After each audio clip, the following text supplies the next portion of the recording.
तो माता के प्रश्न का उत्तर देते हुए भगवान सविस्तार भक्ति योग का वर्णन कर रहे हैं। कुछ ऐसा है जिसका अनुष्ठान नित्य करना है, नियम से करना है, कुछ ऐसा है जिससे साधक को बचना है। अर्थात उपासना के कुछ साधक तत्व हैं, कुछ बाधक तत्व हैं। जो साधक तत्व है उसका सतत निरंतर अनुष्ठान करना है, और जो बाधक है उससे बचने का प्रयास करना है। और इसमें भी बाधक से बचने का प्रयास तो अवश्य ही करना है। तो भगवान ने कहना आरंभ किया कि माता निष्काम भाव से श्रद्धा पूर्वक अपने नित्य नैमित्तिक कर्तव्यों का पालन करे, और यह कर्तव्य पालन हिंसा रहित होना चाहिए। हमारी क्रिया से कभी भी किसी जीव को कष्ट ना पहुंचे, किसी जीव को पीड़ा ना पहुंचे। और ऐसा करने के बाद फिर भगवान ने कहा मेरे अर्चा विग्रह का दर्शन करे, पूजा करे, स्तुति करे, वंदन करे। हम क्या करें? हमको जो हमारे महाप्रभु जी ने ये सेवा की सुरीति प्रदान की है, हम अपने राधा वल्लभ लाल की सेवा करें। जो भी आपके आचार्य की पद्धति है उसी के अनुरूप ध्यान, उसी के अनुरूप वंदन, उसी के अनुरूप पूजन आपको हमको करना है। लेकिन अच्छी बात यह है कि भगवान ने पहले अपने पास आने के लिए नहीं कहा। भगवान ने कहा पहले अपने कर्तव्य कर्म का पालन कर लेना, तन मन को शुद्ध करके, उसका समाधान करके, शांत करके फिर मेरे पास आना, फिर मेरी थोड़ी पूजा करना। और फिर भगवान कह रहे हैं कि प्राणियों में मेरी भावना करना। जी जंत सब तुद उपाय, जित जित पाणा तित तित लाय। सब किछ कीता तेरा होवे, सब किछ कीता तेरा होवे, नाहिन किछ असाड़ा जियो। तू मेरा राखा सबनी थाई, तापो के हा काड़ा जियो। जी जंत सब तुद उपाय, जित जित पाणा तित तित लाए। श्री सुधर्म बोधिनीकार एक बड़ी सुंदर बात कहते हैं हरि लीला सब सुखमयी। भगवान की लीला में कहीं कोई दुख, कोई क्लेश नहीं है, उसमें कोई विकार नहीं है। हरि लीला सब सुखमयी, लीला धाम अपार। हरि अनंत, हरि कथा अनंता। भगवान की लीला अनंत है। हरि लीला सब सुखमयी, लीला धाम अपार। फिर दुख कहां से आया? क्योंकि प्रश्न तो उचित है कि आप कह रहे हैं सब भगवान की लीला है। अगर सब भगवान की लीला है फिर इसमें दुख कहां से आया? तो उत्तर देते हैं कि दुख देत है जीव को आत्मकृत संसार। एक संसार भगवान ने बनाया है, एक संसार हमने बनाया है। हमने भी तो अपना एक संसार बनाया है ना। एक संसार भगवान ने बना कर दिया, एक हमने अपना बनाया। तो जो हमने अपना संसार बनाया है वो हमको दुख देता है। भगवान का बनाया संसार तो हरि लीला सब सुखमयी। अगर इसको भगवान की लीला मानो, दृष्टि भगवान पर ही रहे, तो तेरा तुझको सौंप दे क्या लागे है मोर। फिर तो कोई दुख नहीं है, कोई कष्ट नहीं है। हमने अपना संसार बनाया, हमने अपने संबंध बनाए, हम कर्ता होकर बैठे। एक संसार का कर्ता भगवान है, उस संसार में कोई दुख नहीं है।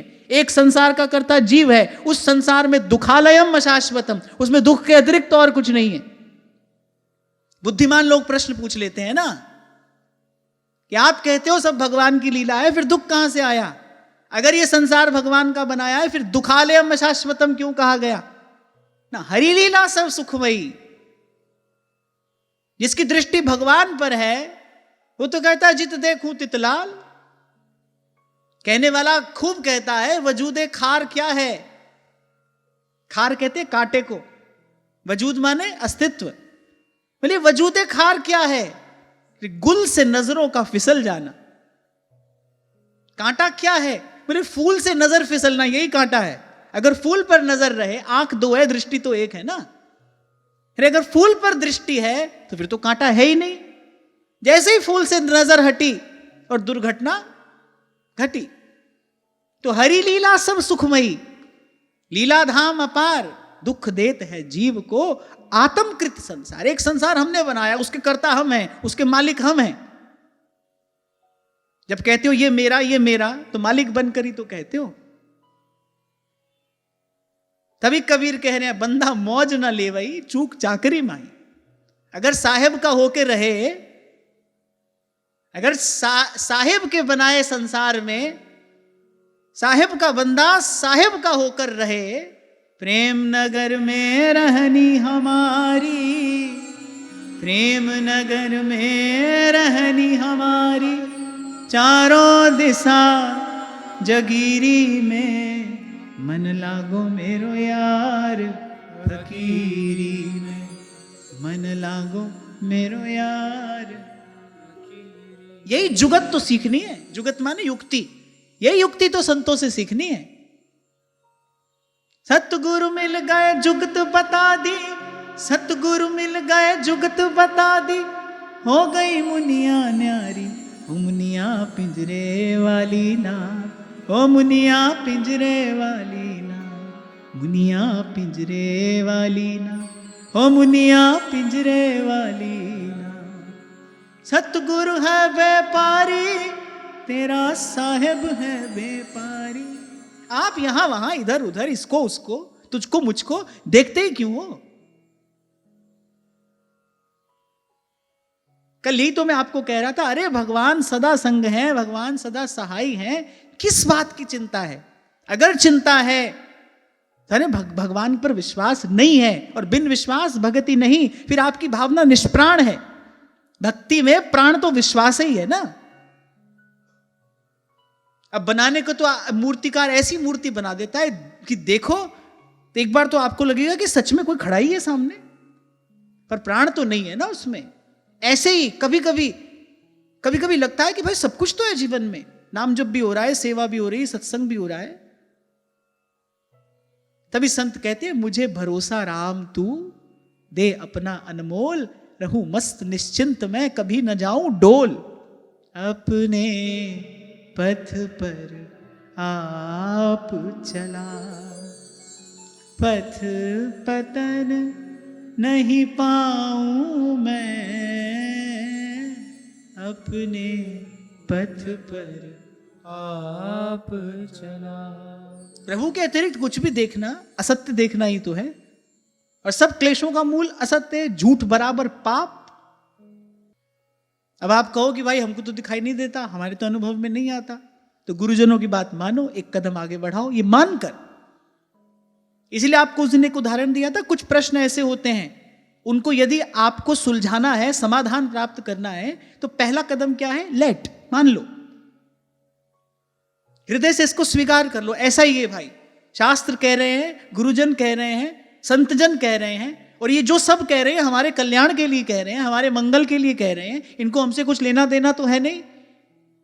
हम सच्चे सुख को प्राप्त करें इसलिए ये हमसे कह रहे हैं, इनकी बात मानने में हमारा हित है, मंगल है, कल्याण है, इसलिए मान लेते हैं कि जी जंत सब तुद उपाय, तुद आ गए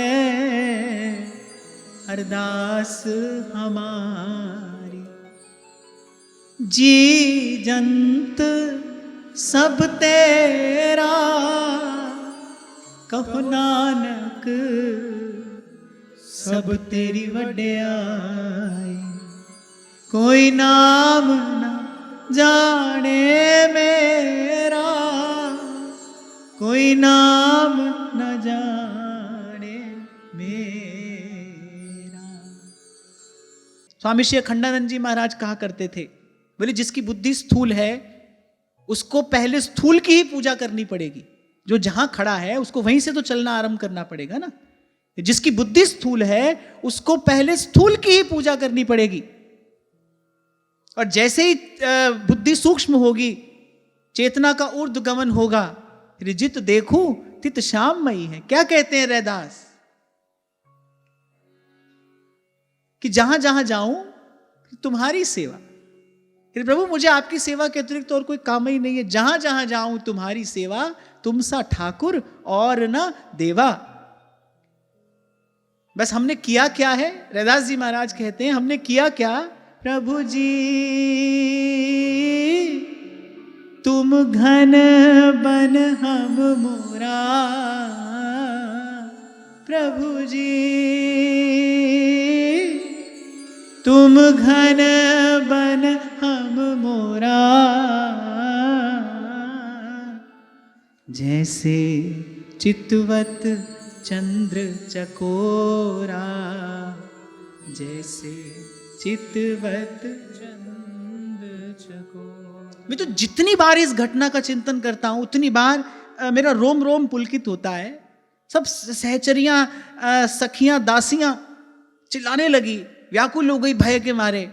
जब जब उदाबाई ने विष का प्याला हाथ में दिया, और अति तो उस समय हो गई जब उदाबाई ने स्वयं कह दिया, बाई साहब मत आरोगी, ये विष है, ये राणा जी ने आपके लिए भेजा है।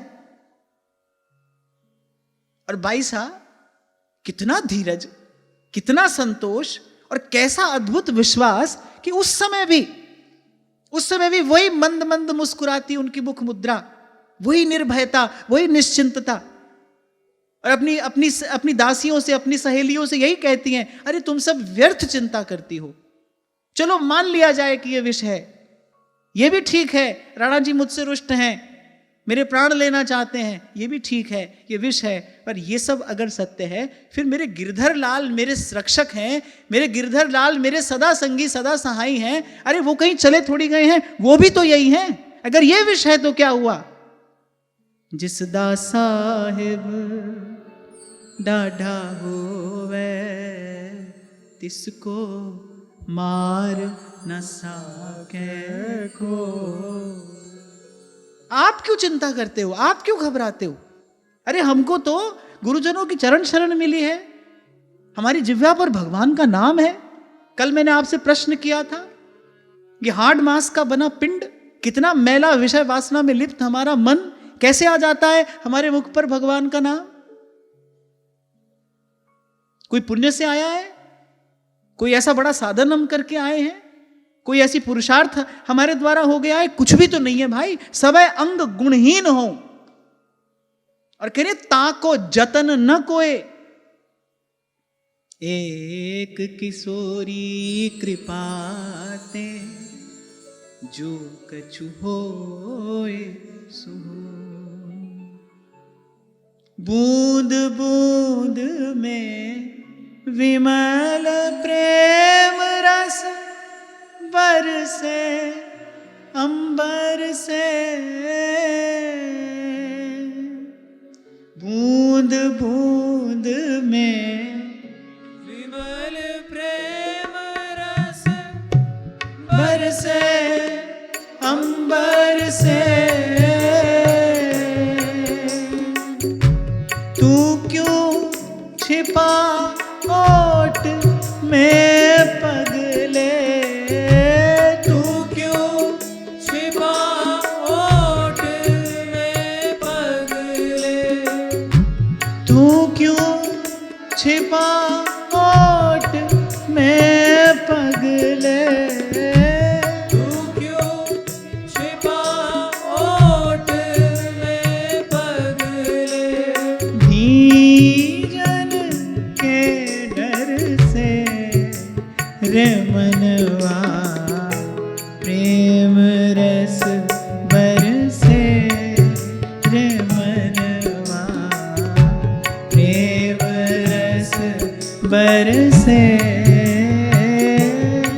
मन चातक क्यों तरसे, रे मनवा प्रेम रस बरसे, रे मनवा प्रेम रस बरसे। मन चातक क्यों तरसे, रे मनवा प्रेम रस बरसे, रे मनवा प्रेम रस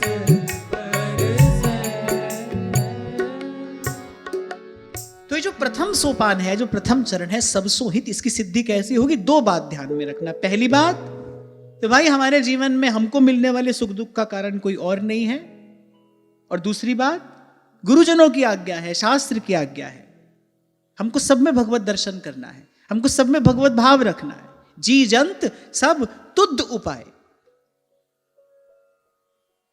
आपने खीर बनाई, आपने अपनी ओर से बड़ा प्रयास किया कि भाई अच्छी से अच्छी खीर हम बनाएं। आपने अतिथि के सामने रखी, अतिथि ने वो खीर का पात्र उठाकर फेंक दिया। अतिथि ने खीर का अपमान किया कि आपका अपमान किया?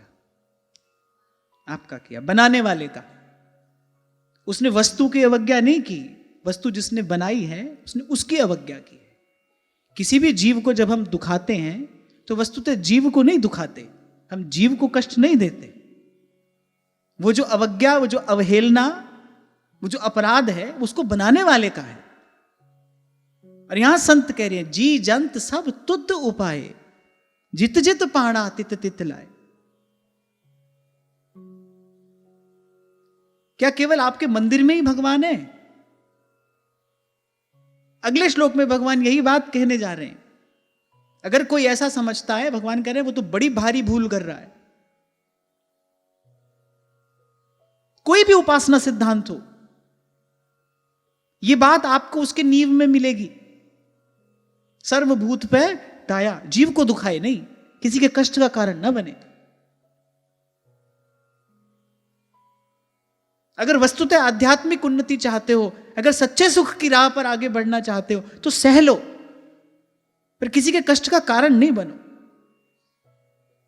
अरे पीड़ा तो आत्मा का स्नान है। कहने वाला कहता है pain is the crack from where the light enters. पीड़ा आत्मा का स्नान है, वहीं से उस पार का प्रकाश प्रवेश करता है। कहने वाला बड़ी खूब बात कहता है कि पता यूं तो बता देते हो सबको ला मकां अपना। कोई पूछे कहां रहते हो तो बोले हमारा कोई घर नहीं है। कह रहे पता यूं तो बता देते हो सबको ला मकां अपना। कहता है तज्जुब है रहते हो तुम टूटे हुए दिल में। जिस हृदय में वो पीड़ा है, जिस हृदय में वो वेदना है, जिसने सह लिया है, भगवान के नेत्र सजल हो गए, रोम रोम पुलकित हो गया। अरे भक्त वही ना जो अपने भगवान के सुख का कारण बने। आनुकूल्येन कृष्णानुशीलनम स भक्तिर उत्तमा। भगवान आनंद कंद है, सबके आनंद का कारण भगवान है। भक्त भगवान को भी सुख देने वाला है, भगवान का भी आनंद है। भगवान के नेत्र सजल हो गए, रोम रोम पुलकित हो गया। श्री कृष्ण प्रसन्न हो गए जब द्रौपदी ने कहा अरे तुम अपने आप को क्षत्रिय कहते हो, तुम अपने आप को राजा कहते हो, अरे ये ब्राह्मण है और तुम्हारे गुरु का पुत्र है। जब अश्वत्थामा को उस स्थिति में द्रौपदी ने देखा, अरे बोले तुम अपने आप को राजा कहते हो, तुम राजा कहलाने योग्य हो, अरे ये केवल ब्राह्मण नहीं है, गुरु पुत्र है, इसको छोड़ो, क्यों इसका अपमान करते हो? मुझे मेरे प्रारब्ध से कष्ट मिला है, जो पीड़ा मेरे हिस्से आई है, सुनो राव दुख सुख अपकृत ही पाइए, काहू को ना दोष ना मन पछताइए। तुमने यदि इसको दंड दिया, इसकी माता, अरे वो ब्राह्मणी रोएगी, उसका हृदय ये दारुण दुख, ये वेदना सह नहीं पाएगा। मैं तो क्षत्राणी हूं, मुझे प्रकृति ने दुख सहन करने की शक्ति दी है, अरे इसकी माता ब्राह्मणी है, उसका एकमात्र जीवनाधार है वो ये कष्ट सह नहीं पाएगी। इसको इस प्रकार दंड देकर क्या तुम भविष्य में कभी सुख पाओगे? पीछे मुड़कर देखो, दो क्षण पहले कितना भयंकर दुख उसने अपनी आंख से देखा है।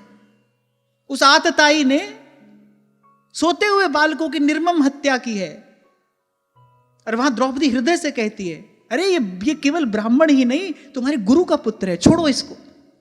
ये इस प्रकार वध्य नहीं है, ये इस प्रकार दंडनीय नहीं है।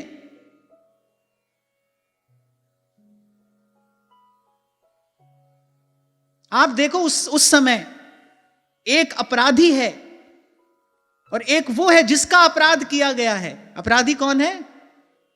अश्वत्थामा। अपराध किसका किया? द्रौपदी का। बालक को यदि कष्ट हो तो सबसे अधिक पीड़ा मां को ही तो होती है। अपराधी अश्वत्थामा है, अपराध किया गया है द्रौपदी का। द्रौपदी ने पीड़ा सह ली, अश्वत्थामा को जीवन दान तो मिल गया, पर आज देखिए सहस्रों वर्षों के बाद भी श्री द्रौपदी जी की कीर्ति कौमुदी का, उनकी कीर्ति किरणों का नर्तन तो दसों दिशाओं में हो रहा है, और वो अश्वत्थामा अपने मस्तक पर वो घाव लिए आज तक पीड़ा से व्याकुल ही तो है।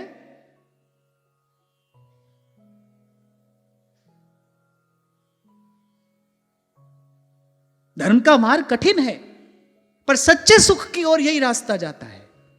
और मैंने सदा आपसे कहा, भाई चयन आपका है, ईश्वर ने आपको ये अधिकार दिया है, आप चुनो आपको कौन से रास्ते जाना है। आपको थोड़ी देर का सुख चाहिए, आपको वो क्षणिक सुख चाहिए, आपको वो क्षणभंगुर सुख चाहिए, तो फिर ये रास्ता है।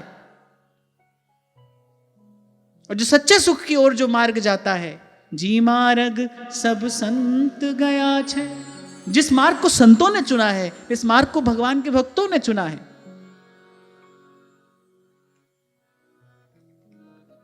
वहां पर तो भाई कबीर कहते, रूखी सूखी खा कबीरा और ठंडा पानी पी। वहां तो संत कहते, जो तो एक कांटा बोए वाए बोए तू फूल। वहां तो इस हृदय के साज से एक ही स्वर बजना चाहिए, अपनी करुणा का जल तू बहा दे, कर दे पावन हर एक मन का कोना। चले एक रास्ते पे हमसे भूल कर भी कोई भूल हो ना। बस यही कहो, इतनी शक्ति हमें देना दाता। हे प्रभु, आपकी कृपा से हमको ये उज्जवल मार्ग दिखाई पड़ा है, अब कृपा करिए हमारा पग पड़े इस पर, कृपा करिए आपकी कृपा से दो पग इस पर चलें, इन संतों के पद चिन्हों का अनुसरण करें। इतनी शक्ति हमें देना दाता, मन का विश्वास कमजोर हो। तभी श्री गोस्वामी जी मांगते हैं श्री रघुनाथ जी से, कब हुक हो या रहनी रहूंगो, कब हुक हो या रहनी रहूंगो।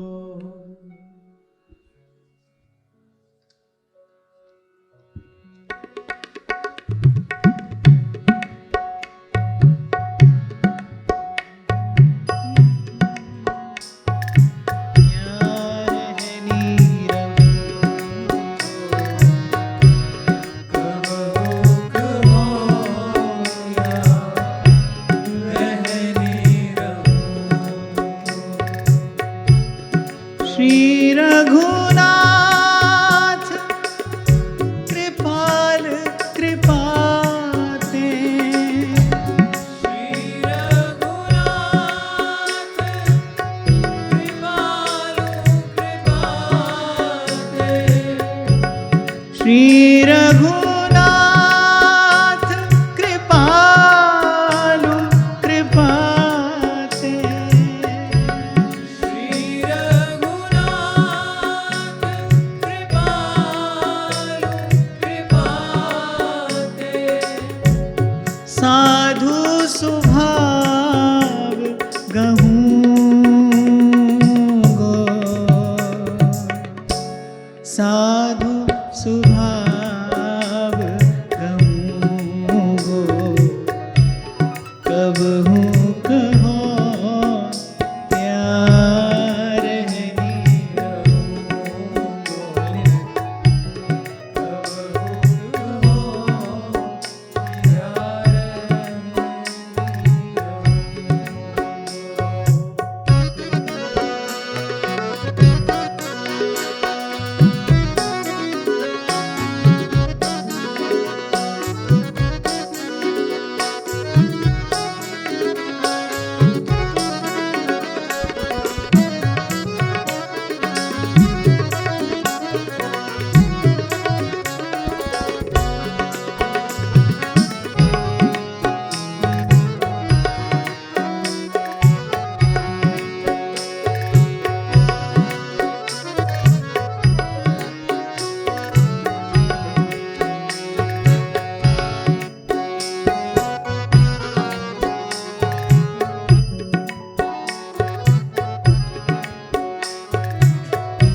संत स्वभाव गहूँगा,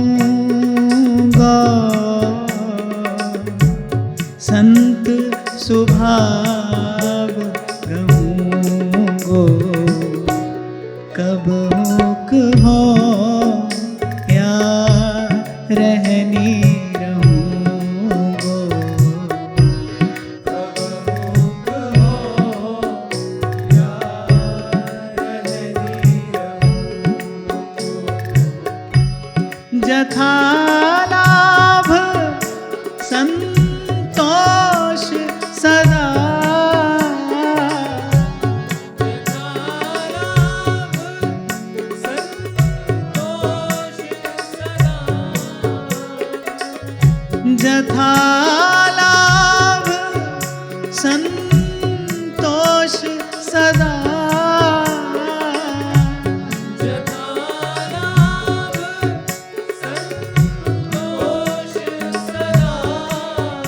काहू सो कछु न चाहूँगो, काहू सो कछु न चाहूँगो, कब हुक हो या रहनी रहूँगो, कब हुक हो या रहनी रहूँगो।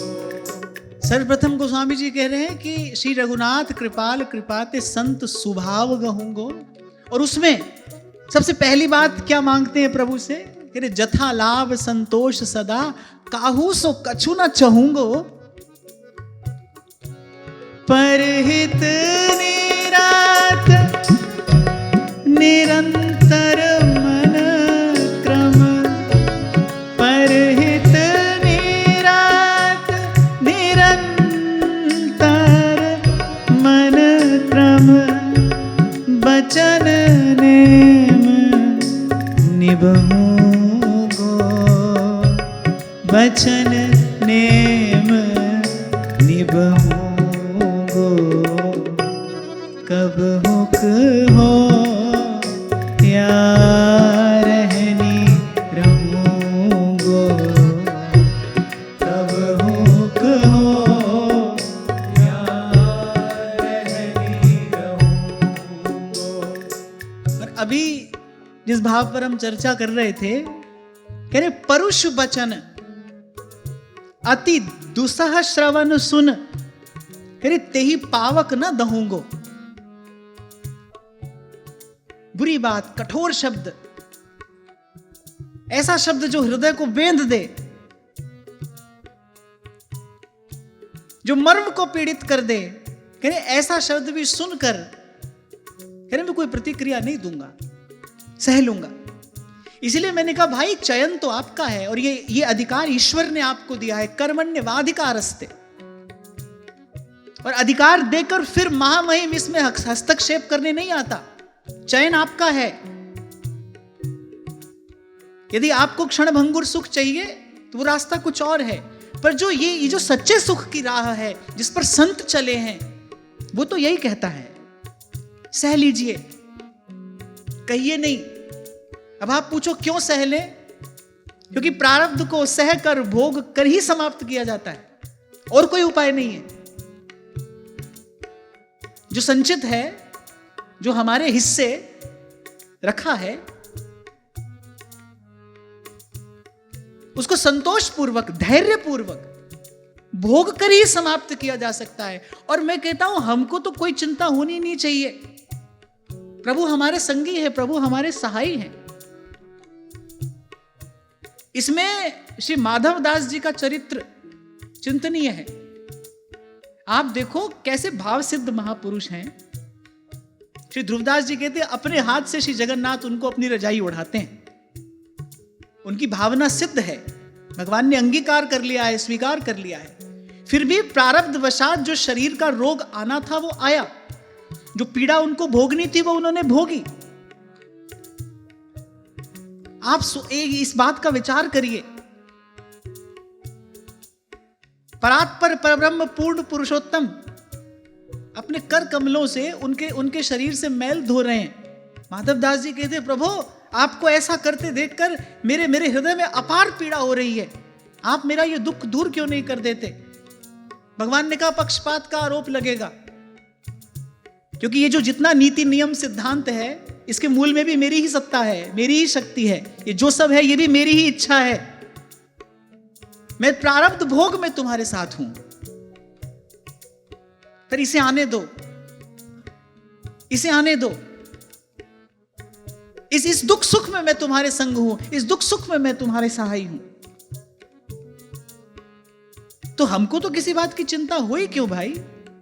प्रभु हमारे संगी हैं, प्रभु हमारे सहाय हैं। और मैंने कहा ना भाई, ये सब किंतु परंतु ये जीवन में आता ही कब है कि वजूदे खार क्या है, बस गुल से नजरों का फिसल जाना। और यही अभ्यास हमें करना है। हमको कोई ठंडे पानी में खड़े होकर या आग के बीच में बैठकर तपस्या तो करनी नहीं है, हमको यही अभ्यास तो करना है। यहां गोस्वामी जी कह रहे, परुष वचन अति दुसह श्रवण सुन, घोर अपमान सूचक शब्द सुनकर भी कह रहे ते ही पावक न दहोंगो। कभी कभी ऐसा होता है ना, कह रहे ऐसी बात सुन ली हमारे तन बदन में आग लग गई, इतना कठोर शब्द सुन लिया, इतना अपमान हो गया। पर गोस्वामी जी कह रहे ऐसी स्थिति आ जाने पर भी कह रहे भाई सह लूंगा, कहूंगा नहीं, मैं कोई प्रतिक्रिया नहीं दूंगा, सह लूंगा। विगत मान समशीतल मन, और पर गुण नहीं दोष कहूंगो। कब हुक हो या रहनी रहूंगो, कब हुक हो या रहनी रहूं। इसलिए भाई ये जो कहना सुनना है, क्यों कहा श्रवण मंगलम। व्यक्ति सोचता है भाई हमने तो सुन लिया, हमारा काम तो हो गया, क्योंकि लिखा है श्रवण मंगलम। अच्छा, वक्ता लोग भी खूब बढ़ा चढ़ाकर कहते हैं। गोस्वामी जी लिखते हैं उत्तरकांड में, पंडित सोई जो गाल बजावा, वही खूब बढ़ा चढ़ाकर कहते हैं भाई श्रवण से मंगल होता है। क्या मंगल होता है?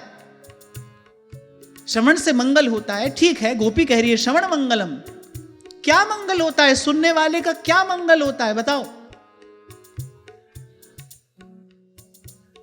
कल इस विषय पर हमने चर्चा की थी, संत नहीं होंगे तो सत्संग नहीं होगा, सत्संग नहीं होगा तो हरि की कथा नहीं होगी, बिन सत्संग न हरि कथा।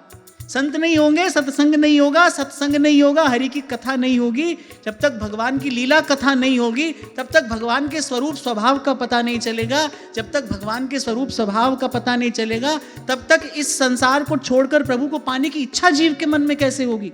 श्रवण से क्या मंगल होता है?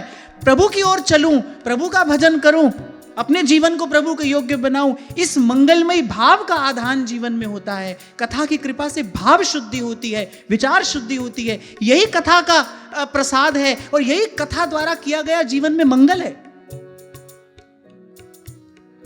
सुनने वाले का यही मंगल होता है कि जो जीव जन्म जन्मांतर से संसार में, व्यवहार में, विषय वासना में लिप्त है, स्वार्थ के अतिरिक्त कुछ सोच नहीं पाता, क्योंकि वहां से आगे मन बुद्धि की गम नहीं है, गति नहीं है। कथा की कृपा से अंतःकरण शुद्ध होता है। यथा यथात्मा परिमृज्यते सौ मत पुण्य गाथा श्रवणा विधानैः, तथा तथा पश्यति तत्व सूक्ष्मं चक्षुर्यथैवांजन संप्रयुक्तम। कथा की कृपा से अंतःकरण शुद्ध होता है, मन में इच्छा होती है भजन करूं, मन में इच्छा होती है कबहू को हो या रहनी रहूंगो। मन सोचता है, मन विचारता है, मन संकल्प करता है, अब लौन सानी अब नान सही हो, अब लौन सानी अब नान सही हो। राम कृपा भव निसा सिरानी, राम कृपा भव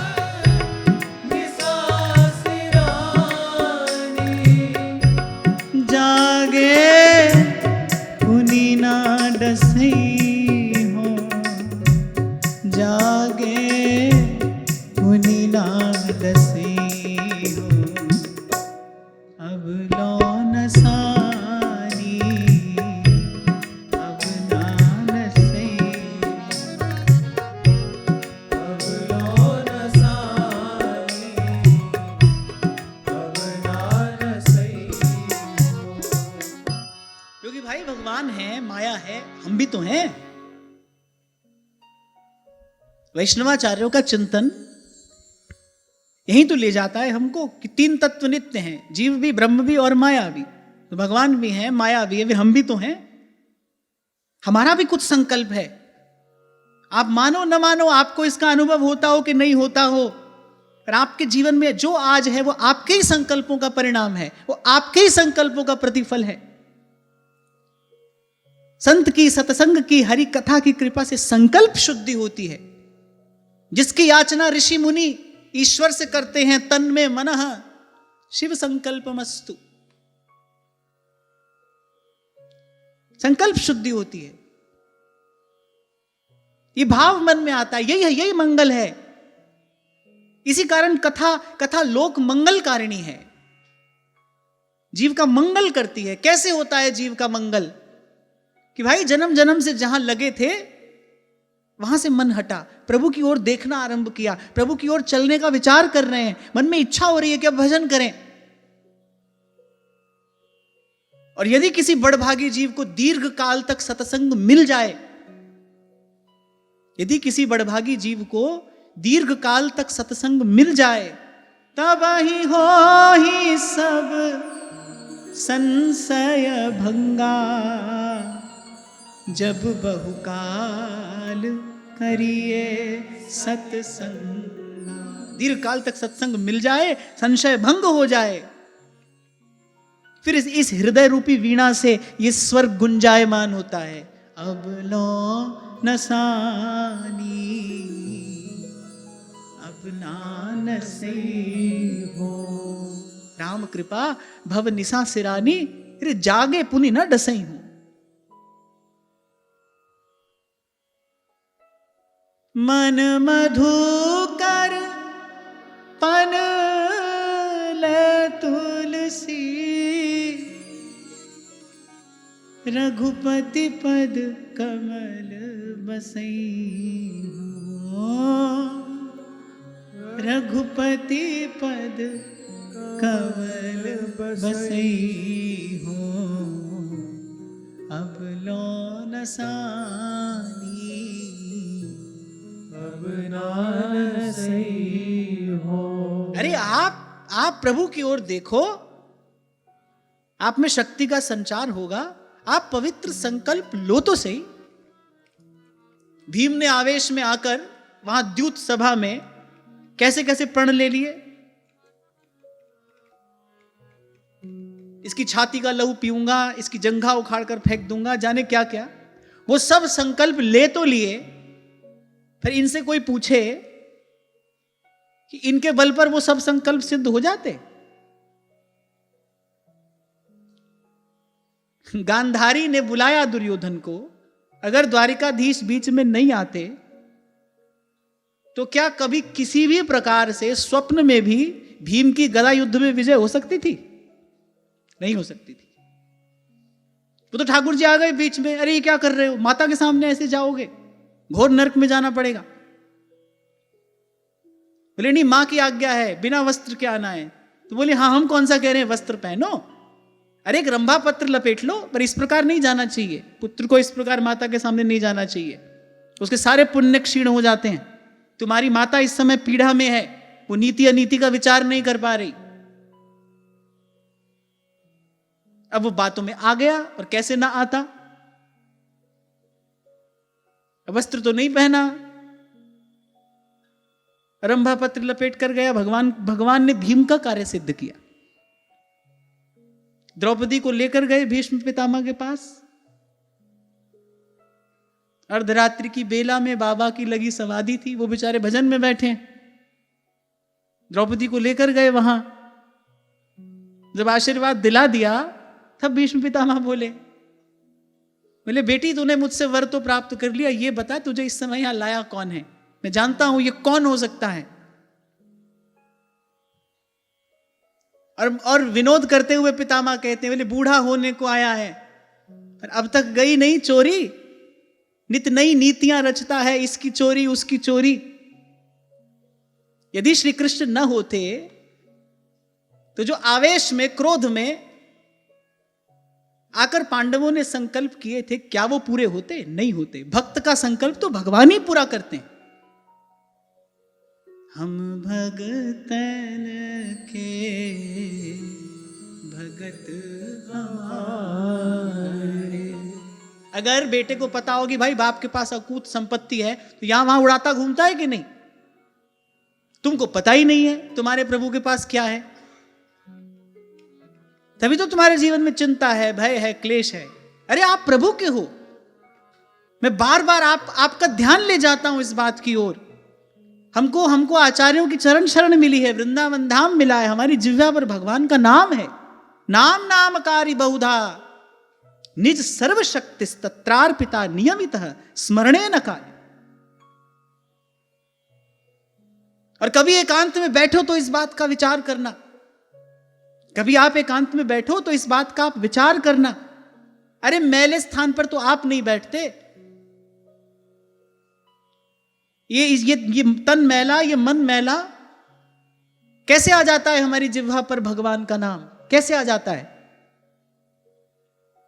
क्या जीव के पास सामर्थ्य है भगवान के नाम तक पहुंचने की? मैं कोई कोरी भावुकता की बात नहीं कर रहा, मैं तो सिद्धांत की बात कर रहा हूं कि देह प्राकृत है, मलमूत्र का पिंड है, हाड़ मांस का पिंड है। इस प्राकृत विकृत विषय वासित तन मन में कहां से आ जाता है भगवान का नाम?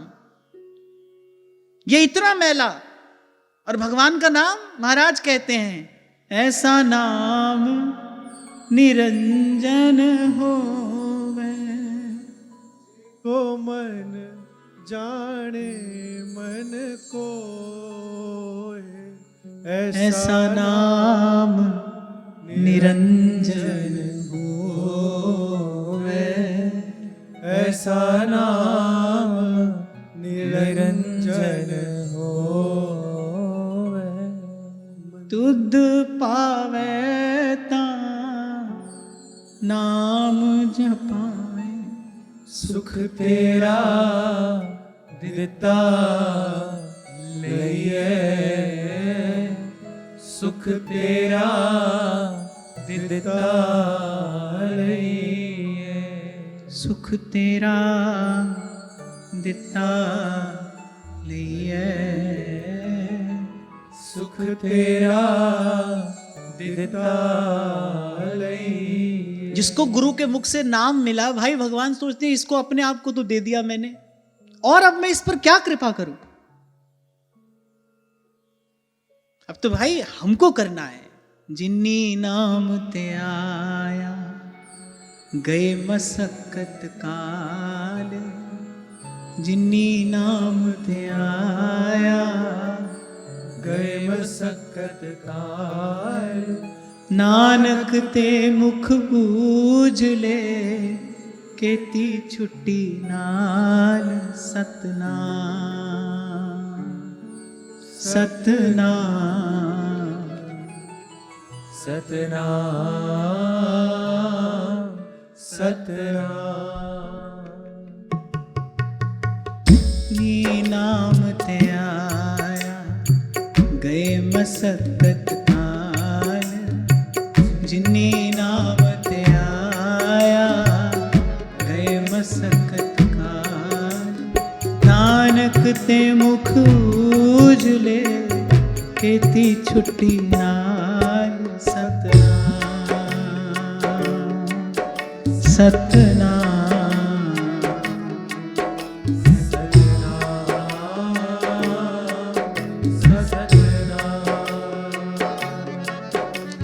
सतनाम,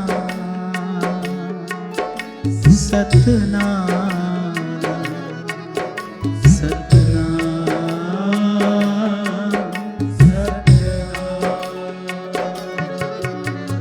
पवन गुरु पाणी पिता माता तरत महत, पवन गुरु पाणी पिता माता तरत महत, दिवस रात दोए दाई दाया खेलै सगल जगत सतनाम,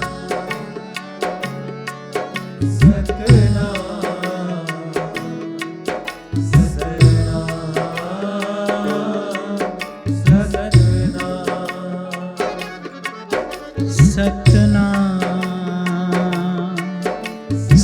सतनाम सतनाम।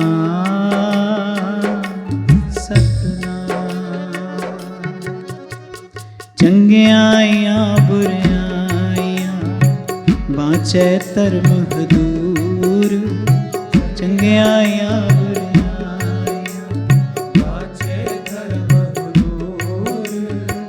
करमी आपो अपनी के नेड़े के दूर। सतनाम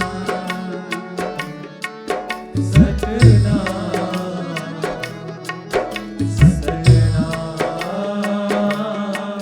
सतनाम। ये जिस सुख का संचार इस समय आपके तन में, आपके मन में, आपके भाव में हो रहा है ना, इस सुख की बात गुरु साहब कर रहे हैं। सुख तेरा दिता लइए,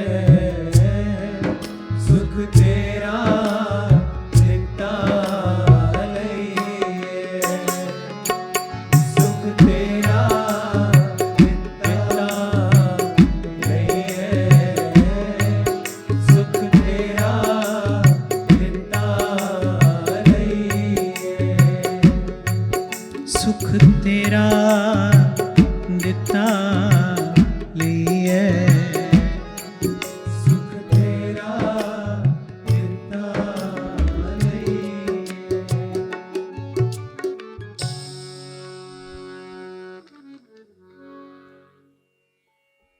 तो जो उपासना का मंगलाचरण है, सब सोहित, सर्व के प्रति सद्भाव, यहां भगवान ने कहा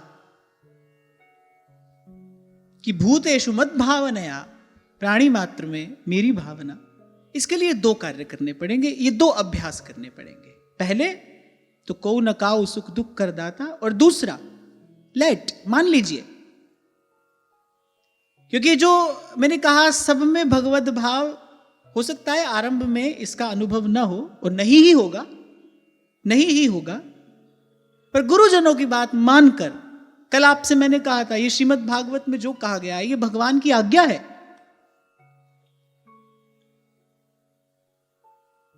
बिगड़े मन को सुधारने की व्यवस्था है ये। प्रश्न अर्जुन ने किया, भगवान ने कहा संशय महाबाहो मनो दुर्निग्रहम चलम। उस मन को सुधारने की व्यवस्था यहां भगवान कर रहे हैं। फिर आगे भगवान ने कहा धैर्य और वैराग्य का अवलंबन। इस विषय पर तो हम बहुत बात कर चुके विगत कुछ दिनों में। धैर्य और संतोष, दो पांव पर चलते हैं तभी गति संभव हो पाती है ना। ऐसी जो भजन का मार्ग है, कहत कबीर सुनो भाई साधो साहेब मिले सबूरी में। पहले तो सबसे पहले संतोष और फिर धैर्य। संतोष से आरंभ करना पड़ेगा। भाई जितना है ठीक है, इसमें कोई किंतु परंतु नहीं है। भगवान की व्यवस्था है, भगवान ने मेरे लिए जो व्यवस्था की है ठीक नहीं है, उत्तम है। मेरी उन्नति इसी प्रकार हो सकती है, मेरी उन्नति इसी वातावरण में, इसी परिवेश में, इसी व्यवस्था में होगी, यहीं से होगी। जो जो जो प्राप्त है वो पर्याप्त है, न कम न अधिक। और फिर जब इस संतोष के साथ आप साधन में लगोगे, फिर थोड़ा धीरज भी रखना। ऋतु आए फल होए। और यहां जो भगवान ने कहा वैराग्य का अवलंबन, भाई जब तक शरीर के सुख की बात सोचोगे विचारोगे, तब तक तो विषय से वैराग्य नहीं हो सकता, नहीं हो सकता। खान पान सुख चाहत अपने, तिनको प्रेम छुअत नहीं सपने। जब तो आपको लगे भाई शरीर को भी सुविधा मिलनी चाहिए, आपको लगता है भाई नहीं शरीर की सुख सुविधा का भी ध्यान रखना है। अब आप कहो आप ही 2 दिन पहले कह रहे थे इसकी संभाल करना। सात्विक जीवन, गीता में भगवान ने 6 अध्याय में कहा कि जिसका रजोगुण शांत हो गया है, निर्वाह के लिए जितना आवश्यक है उतना तो हमको लेना ही है। भंवरा जब फूल से लेता है ना, तो फूल में कोई अभाव नहीं आता। एक भ्रमर जब फूल से लेकर उड़ जाता है ना, वो अपने हिस्से का रस, अपने हिस्से का वो पराग कण लेकर उड़ जाता है, लेकिन उसके बाद फूल में कोई अभाव नहीं आता, फूल में कोई विकार नहीं आता, उसकी सुगंध, उसकी सुवास, उसकी सुंदरता जो का त्यों बना रहता है। फिर ऐसे ले लीजिए, इस प्रकार लीजिए। और यद्यपि कई बार इस विषय पर बात हुई, पर मैं आज फिर कह रहा हूं, स्मरण रहे कि पहले अपनी आवश्यकता कम करें, पहले हम अपनी आवश्यकता कम करें। संभव है, ये कर सकते हैं आप। पहले आप अपनी आवश्यकता कम करें और फिर जो भी हमको प्राप्त हो वो हम बांट कर पाएं। यही सात्विक जीवन है। देखो, अभी शायद 2-4 दिन पहले मैं आपको संकेत कर रहा था ना, किसी ने प्रातस्मरणीय श्री शंकराचार्य जी से यह प्रश्न पूछा कि अमुक वस्तु हम खा सकते हैं कि नहीं। तो उन्होंने कहा कि केवल वस्तु का स्थूल गुण देखकर उसको ग्रहण नहीं किया जाता। अब भाई विटामिन्स, मिनरल्स तो मांस मच्छी में भी होते हैं। अब ये देखकर हम वो थोड़ी खाना शुरू कर देंगे। इसलिए मैंने कहा, इस शब्द पर मैं बल दे रहा हूं, सात्विक जीवन। सत्यम ही में हृदयम यत्र धर्मः, ऐसा भगवान कहते हैं। सात्विक जीवन। बहुत बार बात होती है अनियन, गार्लिक, प्याज, लहसुन। अब भाई पाप पुण्य की बात नहीं है। हम आज जहां से हमने चर्चा आरंभ की, एक वैष्णव का, एक उपासक का, एक भावुक का, एक भक्त का लक्ष्य क्या है? भाव शुद्धि। हमको कुछ भी ऐसा ग्रहण नहीं करना है जिससे भाव में कोई विकार उत्पन्न हो। अब ये तो मानना पड़ेगा भाई, प्याज लहसुन में भी औषधीय गुण है।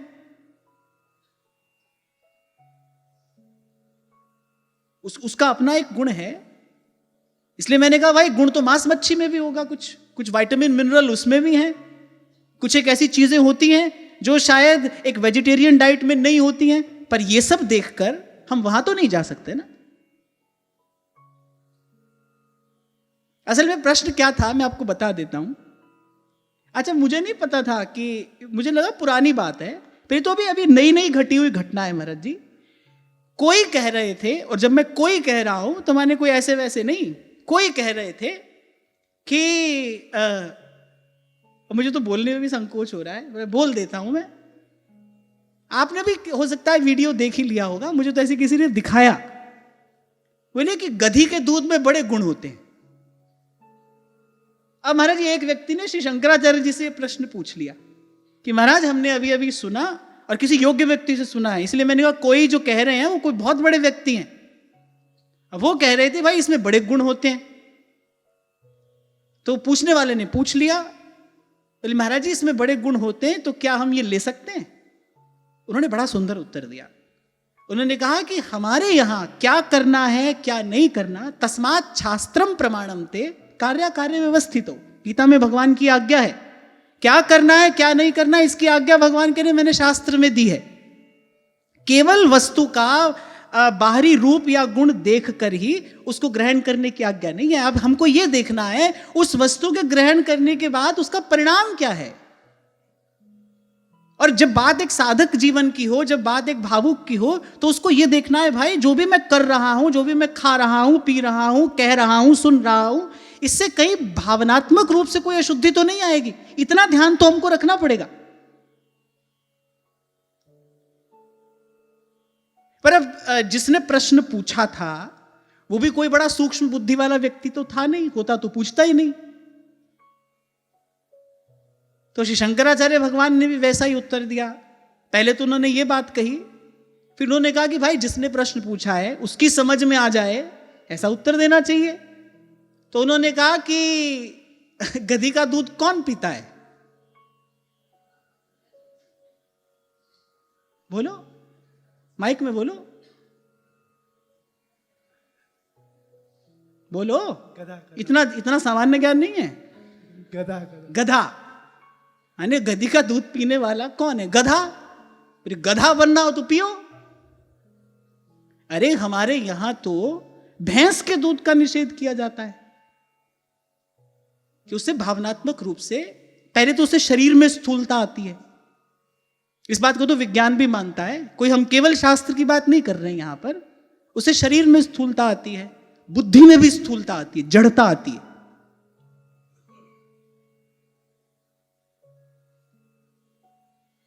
तो जिससे तन मन स्थूल हो, जो सूक्ष्म मार्ग का उपासक है, जो ये झीनी सी चदरिया लेकर इस झीने से मार्ग पर चल रहा है। अब बात अच्छे बुरे की नहीं है, बात ठीक गलत की नहीं है, बात पाप पुण्य की नहीं है, बात है कि कोई चीज हमारे लिए है कि नहीं है।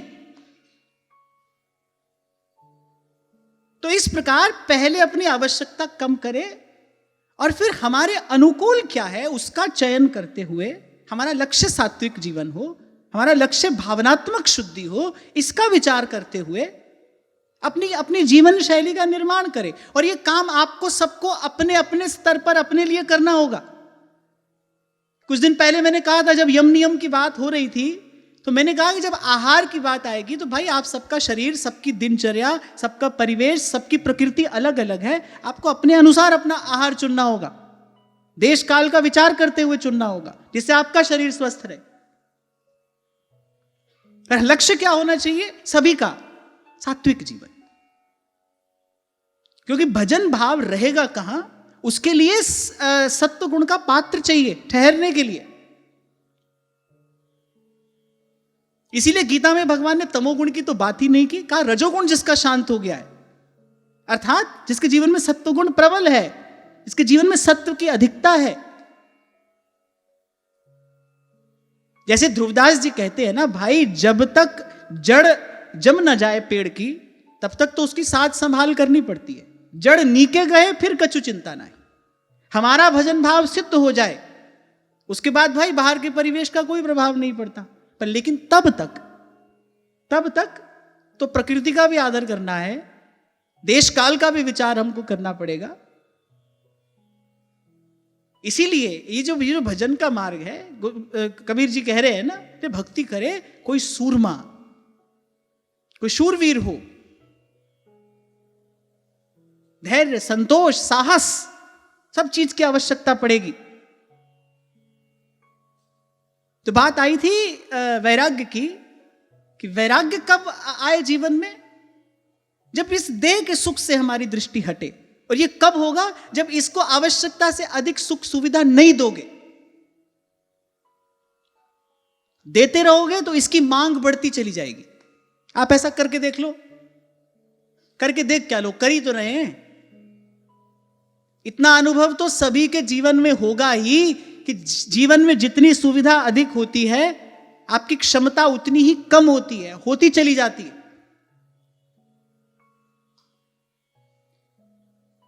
ये शब्द दोबारा दोहरा रहा हूं मैं, जीवन में जितनी सुविधा अधिक होगी, आपकी क्षमता उतनी ही कम होगी, आपकी सामर्थ्य उतनी कम होगी। इसीलिए आपको मैंने कभी कहा था, हमेशा अपने मन में यही भाव रखना, भाई हम सबकी सेवा करते रहे, हमको किसी से सेवा करानी नहीं। इसीलिए उन संत ने मुझे यह संकल्प कराया था, बोले साधु नहीं, साधु का सेवक बन के रहना। महाराज जी भी मुझे उस दिन यही बात बता रहे थे। बहुत बार ऐसा हो जाता है, साधु हो गए तो सब तो है, पर अब साधु की सेवा नहीं हो पा रही है। साधु नहीं, साधु का सेवक बन के रहना। तात्पर्य क्या है भाई? ये जो भाव शक्ति है, क्रिया शक्ति है, ये किसी प्रकार सत्कर्म में लगी रहे। कबीर ताना बाना बुनते रहे, रैदास जूता गांठते रहे, अपना काम करते रहे, और यहीं से भगवान ने इस भक्ति योग का आरंभ किया है। निषेवितेना निमित्तेन स्वधर्मेण महीयसा, यहीं से भगवान ने इस भक्ति योग का आरंभ किया है। करते रहना, सबकी सेवा करते रहना। क्या होगा उससे? अंतःकरण शुद्ध होगा। और मैंने कहा भजन किया नहीं जाता, भजन तो होता है, it's the way of being. करने का काम नहीं है। शुद्धांता करण से भजन होता है। करना हमको क्या है? कुछ ऐसा जिससे अंतःकरण शुद्ध हो जाए। और स्वामी श्री शरणानंद जी महाराज का ये वाक्य तो मूल्यवान नहीं है, अमूल्य है। वो तो कहते हैं भाई इस द्वंद युक्त संसार से बचने की एक ही विधि है, इसकी सेवा कर दो। इससे बिना कुछ चाहे, बिना कुछ मांगे इसकी सेवा कर दो। और फिर आपको मैंने एक उदाहरण दिया था, आपको याद हो तो, ये बात हमारे व्यवहार में रोज घटती है। अब हम उससे सीख नहीं पाते, बात दूसरी है, पर यह घटना हमारे जीवन में रोज घटती है। किसी ने आपसे 1000 रुपए मांगे, आपने दे दिए। बड़ा धन्यवाद किया उसने आपका, थैंक यू, आप ऐसे आप वैसे, दे दिए। आपने कहा 10 दिन में लौटा देना। अब 10 दिन में तो वो आया नहीं, 15 दिन में आप ही पहुंच गए। आपने कहा वो 1000 रुपये लिए थे वो दे दो। आप उसका चेहरा देखना, उसका भाव देखना और क्या क्या देखना। माने जब दो तो सब प्रसन्न है, वापस मांगो तो झंझट है। ऐसा ही संसार है। संतों ने इसके स्वरूप को, इसके स्वभाव को जान लिया, पहचान लिया। अब संतों ने भाई भगवान का स्वरूप स्वभाव जान लिया है, तो संसार का स्वरूप स्वभाव तो जान ही लिया, जान लिया। इसलिए कह रहे भाई इसका समाधान यही है, तुद आगे अरदास हमारी, जी जंत सब तेरा। आप करते चलो सबकी सेवा। आप ये भाव अपने अपने जीवन में धारण करो। आप देखो भगवान अपनी सामर्थ्य का भंडार आपके लिए खोल देंगे। सबकी सेवा करने वाला न कभी थकता है न कभी पराजित होता है। तेरे सेवक को पाओ किछ नाही, जमुना अरे इस सारे अस्तित्व में जीव मात्र सुख शांति के लिए तो दौड़ रहा है, भाग रहा है। सब कुछ सुख शांति के लिए तो है। सुख शांति का रास्ता तो ये है। राम जी की चिड़िया और राम जी का खेत, चिड़िया भी राम जी की, खेत भी राम जी का। अरे तुमको तो भगवान सीधे सीधे यश दे रहे हैं लुटाने का। जो वस्तु आप लुटा रहे हो वो वस्तु उसकी है, जिसको लुटा रहे हो वो उसका है। आपको तो प्रभु यश दे रहे हैं। करते हो तुम कन्हैया और मेरा नाम हो रहा है। राम जी की चिड़िया, राम जी का खेत, खाओ रे चिड़िया भर भर पेट। एक ही ये भाव अपने अपने जीवन में दृढ़ करके रखो। भाई हमको सबकी सेवा करनी है, करानी नहीं किसी से। हमको दोनों हाथों से बांटते चलना है, हमको लेना नहीं है। गोस्वामी जी कह रहे हैं, काहू सो कछु न चाहूंगो। एक बार ये सफाई करो। बाबा फरीद कहते हैं ना, कर ले दिल दी सफाई जे दीदार चाहिदा, वे तू जहान तो की लड़ई तैनू यार चाहिदा। एक बार दिल की सफाई करो। हटाना क्या है? आशा, संसार से आशा। इसी को सेवक जी महाराज ने दुराशा कहा। आस की पास नहीं तोर जानी, एक्सपेक्टेशन। भोले भाले संत होते हैं, सीधे सच्चे शब्दों में अपनी बात कह देते हैं। एक एक शब्द में एक एक ग्रंथ भरा रहता है।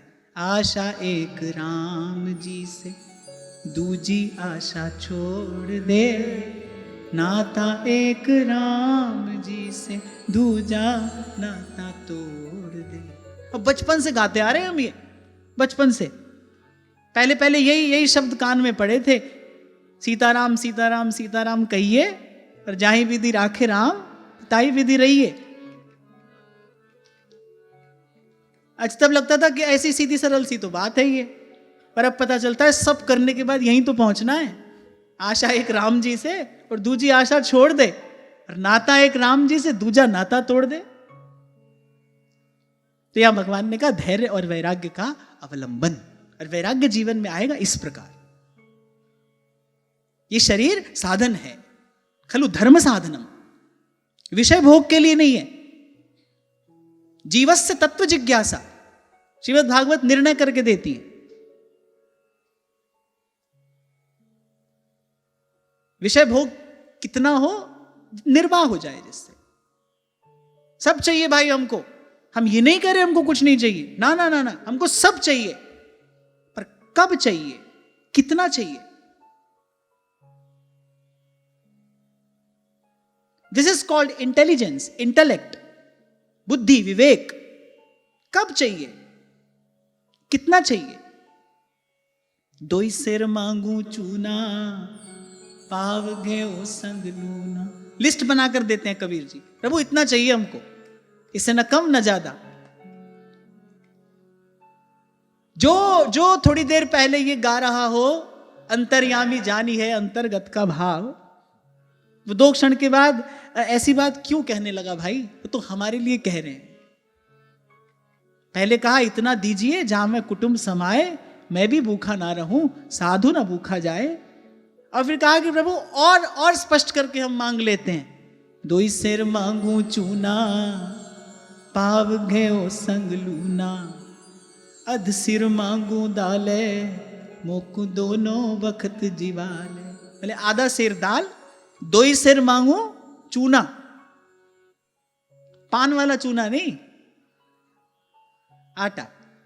2 सिर आटा, 1 पाव घी, थोड़ा सा नमक। 2 सिर मांगू चूना, पाव घेओ संग लूना, अध सिर मांगू दाले। अगर इतना तो मोकू दोनों बखत जीवाले। खाट मांगू चौपाई। अच्छा देखो, कबीर जी बड़े सच्चे हैं। वो नहीं कह रहे, वो ऐसी भक्ति नहीं दिखा रहे प्रभु हम तो भूमि पर ही सो जाएंगे। ना, वो कह रहे खाट मांगू चौपाई, सिरहाना और तुलाई। कह रहे ऊपर तन ढकने के लिए भी, ऊपर को मांगू खींधा, तेरी भक्ति करे जन। और फिर कह रहे हैं मैं ना ही किया लब्बो, हे प्रभु मैंने कोई लोभ नहीं किया है, एक नाम तेरा मैं फब्बो। मेरी तृप्ति तो आपके नाम से ही हो जाती है, पर क्या करूं, गृहस्थ है, साधु संत आते हैं। हो मांगू संतन रहना, मैं नाही किसे का देना। रे माधो कैसी बने तुम संगे, आप न देहूं तले हूं मंगे। जी गोपाल तेरा आसरा, जी दयाल तेरा आसरा। कह कबीर मन मान्या तो हरि जान्या। कह कबीर मन मान्या तो हरि जान्या। जी गोपाल तेरा आसरा, जी दयाल तेरा आसरा। इसी को कहते हैं संतुलन, balance. And this is the beauty of life.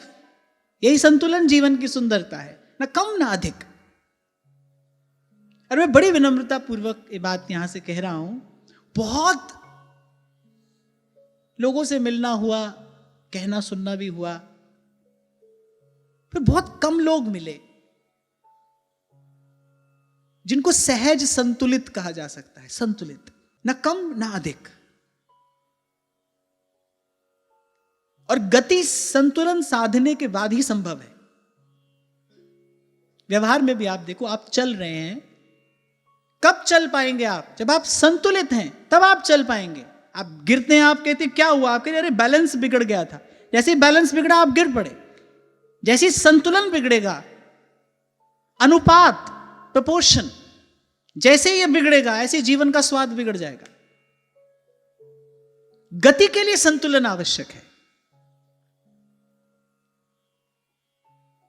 जिसको हम सदगति कहते हैं ना। अच्छा, हमको लगता है मरने के बाद ही गति होती है। सबको ये लगता है मरने के बाद गति होगी।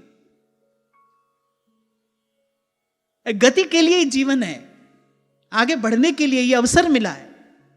करुणा करके भगवान ने ये नरदेह दिया है, किसके लिए? ताकि हम अटके हैं ना जहां जन्म जन्मांतर से, वहां से हमारी गति हम आगे बढ़े। उस आगे बढ़ने के लिए संतुलन आवश्यक है। युक्ताहार विहारस्य युक्त चेष्टस्य कर्मसु।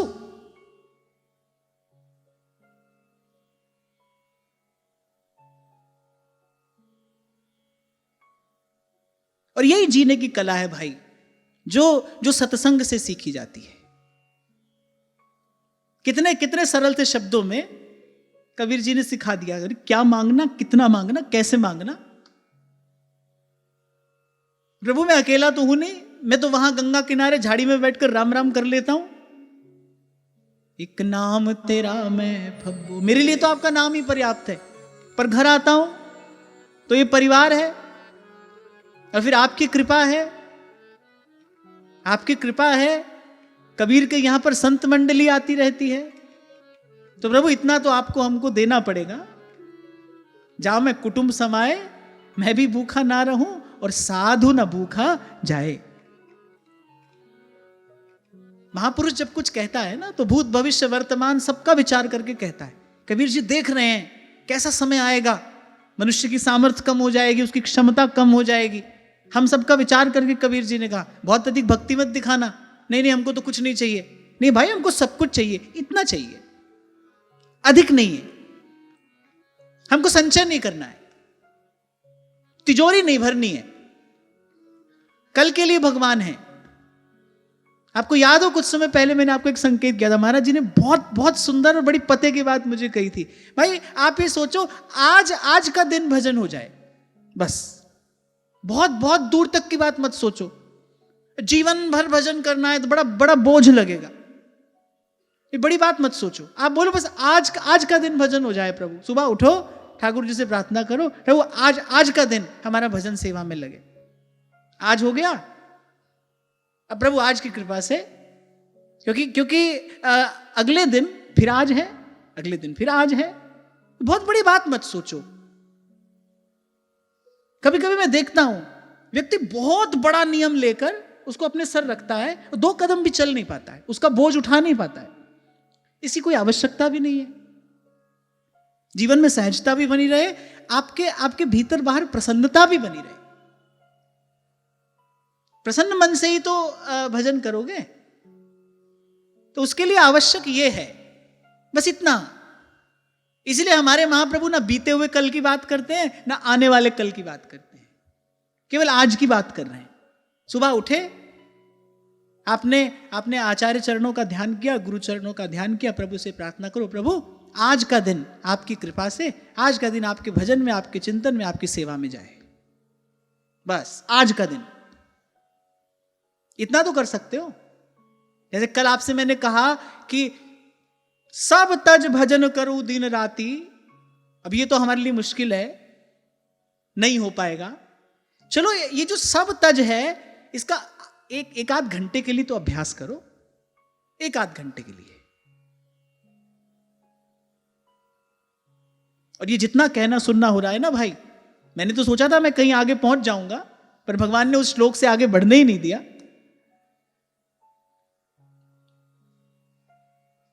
जितना कहना सुनना है ना, मैं कहता हूं भाई इसके प्रसाद स्वरूप एक बात हमको प्राप्त हो जाए। अब लो नसानी अब नानसई हो, अब लो नसानी अब नानसई हो। तो आज की वार्ता तो भाई यही श्री जी के चरणों में निवेदन करते हैं।